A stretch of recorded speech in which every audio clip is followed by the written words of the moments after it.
Hello বন্ধুরা, সবাই কেমন আছো? আজকে আমি তোমাদের সাথে একটা জিনিস শেয়ার করবো যে যদি কোথাও ঘুরতে যাই, ঘুরে বাসায় ফেরার পর দেখি বাসার রুমের এই অবস্থা, যেটা যেখানে পাইছে সেখানেই খুলে রাখছে।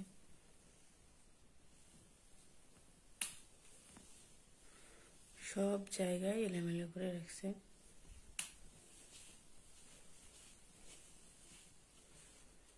বাসায় ফিরে যদি দেখি এরকম অবস্থা, তাহলে কি মনে হয় জানেন? যে আর জীবনে কখনো ঘুরতে যাবো না।